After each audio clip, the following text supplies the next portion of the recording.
doing a bit of work on my HK45C, and I wanted to do a quick video on it because there's not really an objective reason I like this gun so much. It's a lot of subjective reasoning, if you know the difference. Awesome. I'm an engineer, so I spend a lot of time knowing the difference. But anyway, the HK45C is one of my favorite pistols, probably my favorite production pistol. And it's really not the best option for a lot of people, but I want to talk about it. This is my HK45C. I bought this used. It has the LEM trigger in here. We are empty. It has the LEM trigger, which is essentially internally a single action trigger, but it has an external hammer, and the trigger has to actuate the hammer the whole way each time. It's complicated. There's like an internal hammer and an external hammer. It feels tactilely like once you get to this point right here, it feels just like a single action trigger. So I like it. If you want to see my video on this, I'll leave a link to that below where I talk about this gun compared to some other pistols. But that's not what I'm going to do here. I realized that I haven't really had a good full video with this gun, and I wanted to kind of showcase it. So before I do too much, I'm going to get the ammo off the table. But I am going to show this is a 8-round capacity magazine into the gun, so you have 1 round in the chamber, 8 in the magazine for a total of 9. This is not the best option for a lot of people because other guns like this Glock 19, which is currently loaded, so let's unload that. This Glock 19 is practically the same size as the HK45C. The grip on the 45 is a little bigger than the 19, not by much. Overall height is actually a bit bigger if it's where you hold it from the bottom of the grip to the tang is almost identical, and the gun is actually quite a bit taller, which is just a function of that slide height. Not that big of a deal though, especially because you're putting out a bigger chunk of lead. Glock 19 normally holds 15 rounds in the mag. However, in my state, I can only have 10. So the advantages of 9mm out of a Glock 19 are kind of negated once you get down to 10 rounds. And that's to cut to the chase, that's the capacity I think the HK45 really excels at. To have something Glock 19 size, but have a bit more firepower. Realistically, 45 ACP versus 9mm is not that much different. Pistols are all generally weak on their own. This is 220 grain critical duties. This is 115 grain some kind of solid copper hollow point plus P. And honestly, I trust kind of both of these. Obviously, the hole that a 45 makes is bigger, and if the 9mm doesn't expand, it gets clogged up or something, you're going to do more damage with that 45. It's also quite a bit heavier, so let me get the guns off the way. I wasn't going to do this just yet, but let's go ahead. My scale is dirty, and I'm sorry. Not really that sorry. Okay, so the 9mm 10-round ETS magazine is 161 grams. 45 ACP 8-round magazine is 248 grams. So quite a big difference.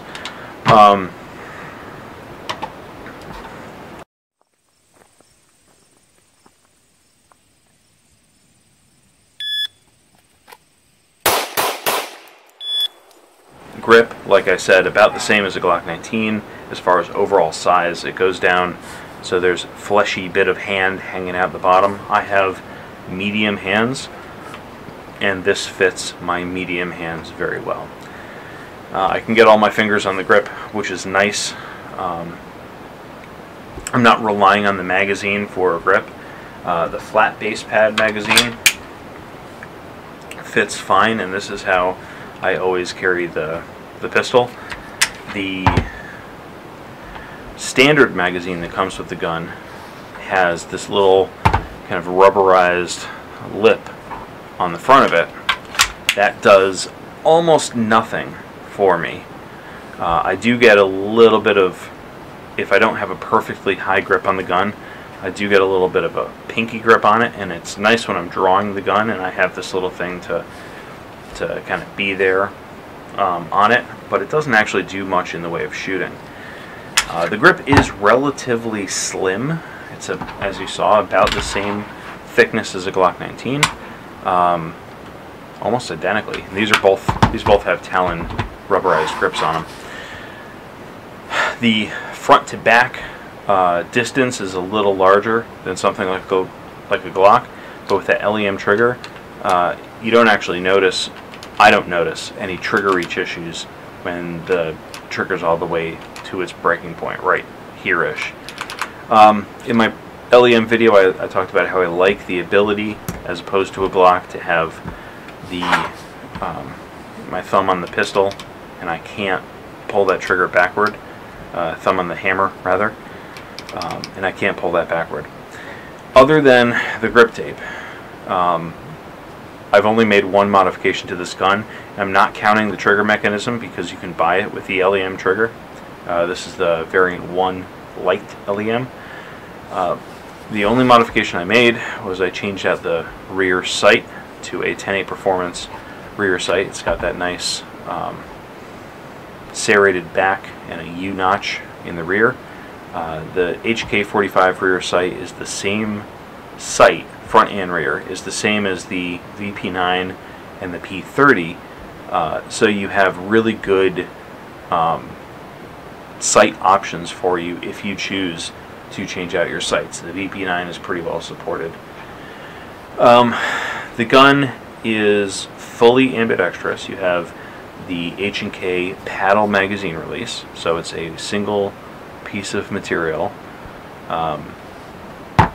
and the way that I choose to actuate this, you've probably seen in the past. Instead of like canting the gun like so, what I choose to do is I keep my thumb and my index finger such or thusly on the gun, and then I take my middle finger on my shooting hand and I lift it up and hit that magazine release. It's a little awkward from the looks of it, but from a control of the gun standpoint, it's actually very comfortable. It's just I like the paddle a lot better than a button. Now the Glock button is not that bad. I do have to cant the gun a little bit to get the button, and if I'm really in a hurry and I'm using two hands, I'll actually pull the gun with my support hand, pull kind of on the trigger guard to get the gun over, but I don't have to do that at all with the 45. I just go like so. The pistol shoots really well. It has a little bit of flip and recoil compared to other 9mm pistols, but as far as ease of shooting, it's a little more difficult than this guy, my Colt railgun. This is unloaded, I'm just verifying. Yep. So my Colt railgun, this is a very soft shooting pistol. Now, as far as 1911s go, there are softer shooting, full-size 45 1911s.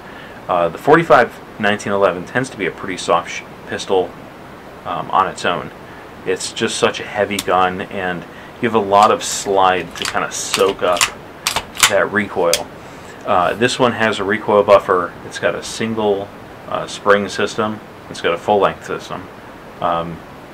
It's just a really easy gun to shoot. Now there are other Colts like the M45A1 that do a better job of soaking up recoil, and some other pistols like the full-size HK USP 45 soak up recoil better than the 45C, or even the full-size HK45 soaks up recoil better. But this one is not bad at all. It's a little more recoil than something like the Glock 19, and this one definitely has low recoil because it's a compensated Glock. But I would say it's just a little more than something like this Colt. Now, compared to the Colt, they're actually pretty similar in terms of, on paper, what they're capable of. The HK is no slouch when it comes to its ability to be accurate. It's definitely reliable. This Colt, for example, needs a little bit of oil, which is one of the things I brought it out for this evening. You need a little bit of oil right up here on the barrel, right up in that locking area, and you need to keep it pretty well lubed. Otherwise, it'll start running into issues every 300 or so, 350 or so rounds that I've found on this specific gun. Some guns are different, some guns work a little better, some guns don't. The 45, though, I've never had to oil or lube or anything. I have kept it clean and oiled and lubed, but I've never even had a hiccup with this. Now, let me pull the gun apart.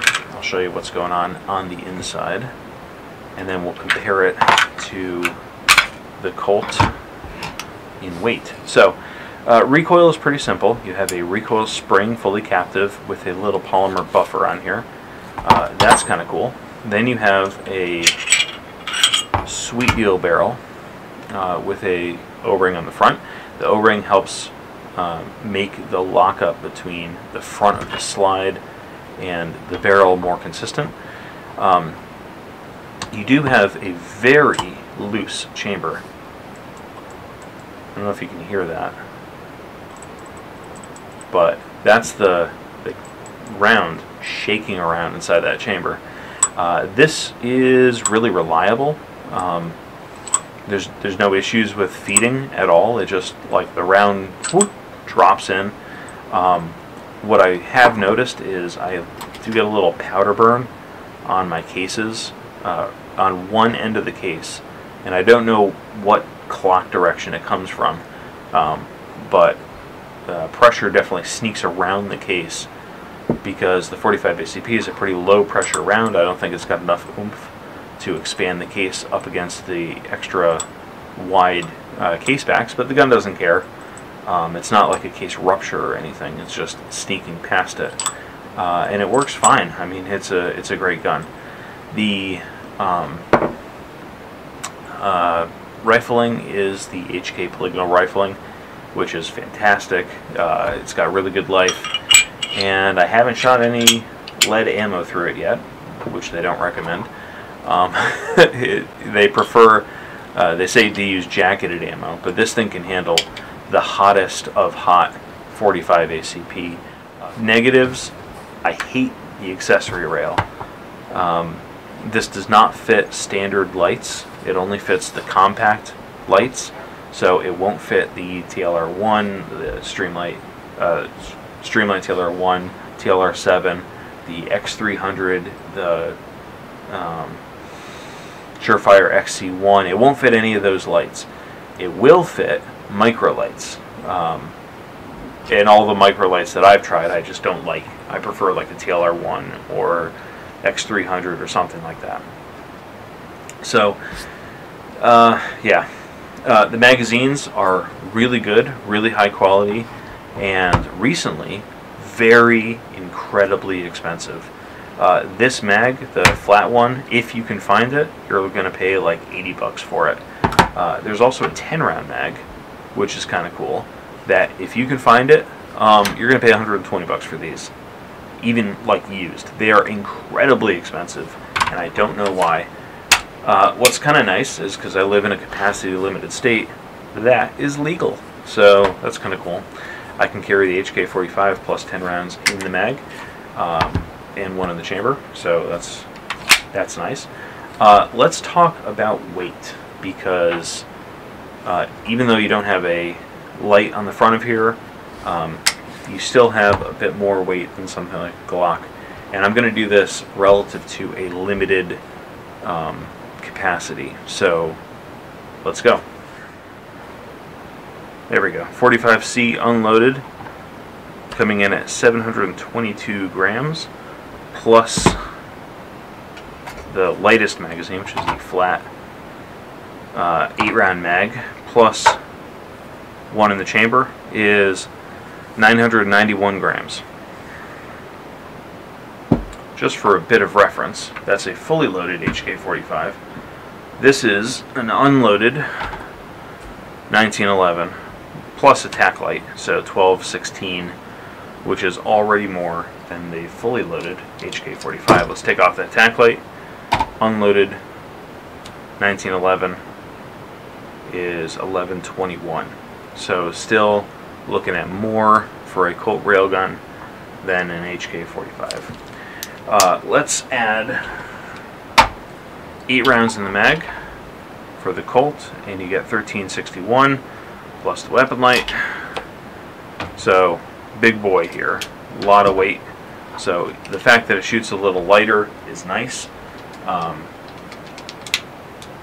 but I don't think it's really worth it. That's why my 1911 is a range toy, and if I want to carry a large firearm, I'll carry the 45.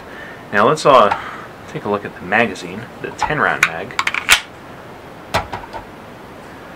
and you're still looking less than an unloaded 1911. So loaded HK45 with a 10-round mag and 1 round in the chamber, 11 rounds on board, less than a 1911. Let's put 8 more rounds in there, and you're looking at the weight of a 1911 plus a magazine. So yeah, like it's not even a choice. The HK45 is a great carry gun as long as you can shoot it. Let's also take a look. Now this is unloaded HK45, 722 again, versus an unloaded Glock 19, 621. So obviously the Glock 19 is lighter weight, 620 now that I bumped it.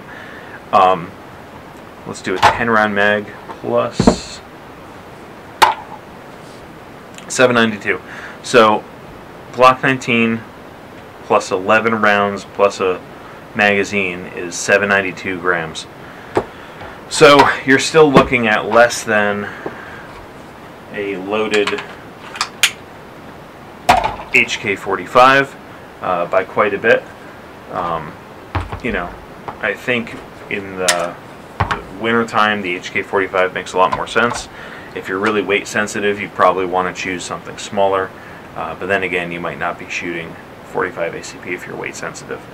One other note that I forgot to mention earlier: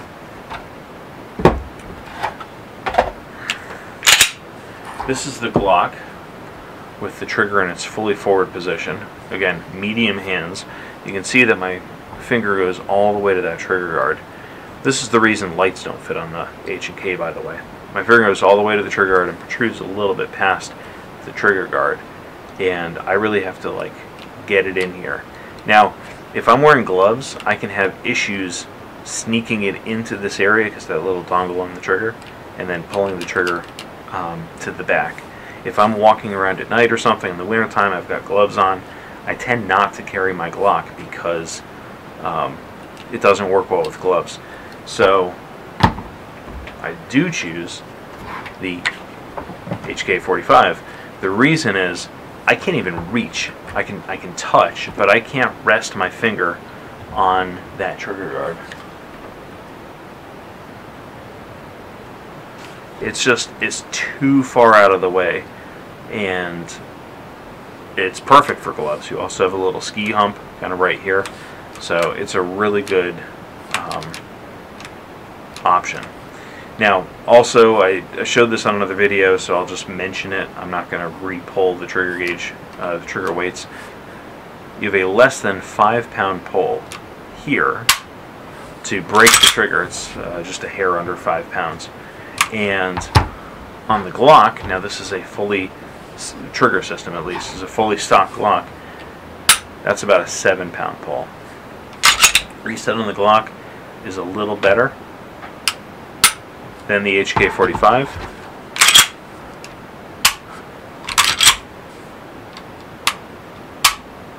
But the HK45 is still a decent reset.